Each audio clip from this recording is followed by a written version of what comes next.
Brought to you by Nova शुद्ध घी। जब जब खाए दिल खुश हो जाए सदियों का नोवा शुद्ध देसी घी, सपना स्वस्थ भारत का।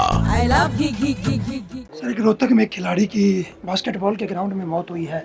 उसके बाद लगातार दीपेंद्र हुड्डा हो या भूपेंद्र हुड्डा लगातार सरकार को घेर रही है। हमारी सरकार आने से पहले देश में ग्राउंडों की हालत जो आज है इससे बदतर थी। हरियाणा में कई ग्राउंड ऐसे मिले हैं जिनमें बास्केटबॉल के पोल जंजर हो चुके हैं, वॉशरूम है वो बिल्कुल ख़राब पड़े हैं। हरियाणा प्रदेश में लगातार आज बीजेपी का एक जन अभियान जारी है जिसको लेकर स्वदेशी अपनाइए, देश को आत्मनिर्भर बनाइए। हमारे साथ बीजेपी प्रदेश अध्यक्ष मोहनलाल पटोली मौजूद है। सर, आज जन संपर्क अभियान आप रेलवे स्टेशन पर पहुंचे हो, क्या कहना चाहोगे? ये भारतीय जनता पार्टी का पूरे देश में सभी रेलवे स्टेशनों पर जो दैनिक रेल यात्री हैं उनसे संपर्क करना, उनसे निवेदन करना कि अपने घर के अंदर स्वदेशी को अपनाएं। और देश के 140 करोड़ लोग, इतना दुनिया का सबसे बड़ा बाजार भारत में है, और जब हम अपने देश की बनी हुई चीज़ों को प्राथमिकता देंगे तो देश बहुत जल्दी आत्मनिर्भर बनेगा। हमारे देश के श्रमिकों को रोज़गार मिलेगा और जो हमारे देश की टैक्स कलेक्शन है वो भी बढ़ेगी, और जो आर्थिक दृष्टि से आज चौथे नंबर का देश है, ये बहुत जल्दी आने वाले समय में हम दूसरे नंबर का देश बनेंगे। कांग्रेस लगातार इसको कह रही है कि पहले बीजेपी के लोग स्वदेशी अपनाइए फिर बात करिए। भारतीय जनता पार्टी के जो समर्थक है वो तो नेताओं की बात करते हैं, हम कहते हैं हमारे जो समर्थक हैं उन्होंने भी स्वदेशी को अपना रखा है। भारतीय जनता पार्टी का कार्यकर्ता जब कोई काम करता है तो अपने से ही लागू करता है, और वो काम हमने किया है।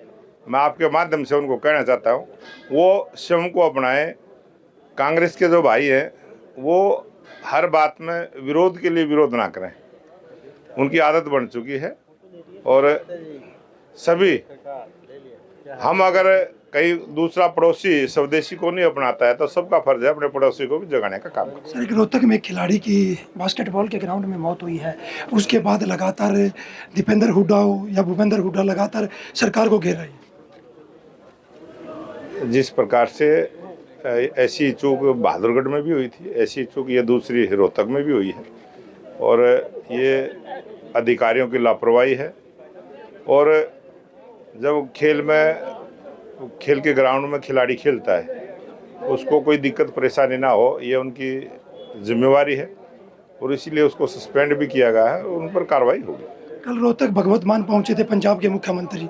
उन्होंने कहा सरकार ने पहले देखना चाहिए था, जो ग्रांट वहाँ पहुंची थी उसको पोल जो बदलने चाहिए थे वो समय अनुसार बदले जाते तो जो खिलाड़ी था उसकी मौत नहीं होती। ये दर्दनाक हादसा है, और इस प्रकार के हादसे ना हो, कहीं भी ना हो।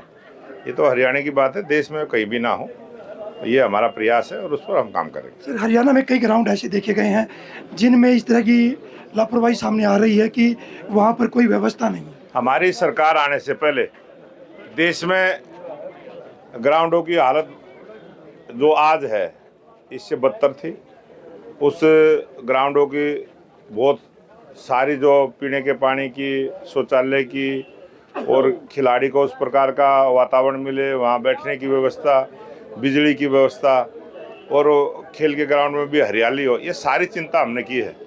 और उसी का परिणाम है कि आज खिलाड़ियों का जो रुझान खेल की तरफ बढ़ा है, और जो खिलाड़ी ग्राउंड में खेलता है वो मेडल भी लेके आता है। देश के लिए मेडलों की जो संख्या बढ़ी है वो अच्छे ग्राउंड बने हैं तभी वो संख्या बनी। हरियाणा में कई ग्राउंड ऐसे मिले हैं जिनमें बास्केटबॉल के पोल जंजर हो चुके हैं, वॉशरूम है वो बिल्कुल ख़राब पड़े हैं। जहाँ इस प्रकार की है जो आपने कहा है, हमारी प्राथमिकता यही है, हम उनको ठीक करवाने का काम करेंगे और कहीं भी ऐसी चूक नहीं होने देंगे। सर, 26 बीएलओ की मौत को लेकर लगातार कांग्रेस बीजेपी को घेर रही है कि कहीं ना कहीं दबाव में ये मौत हो रही है।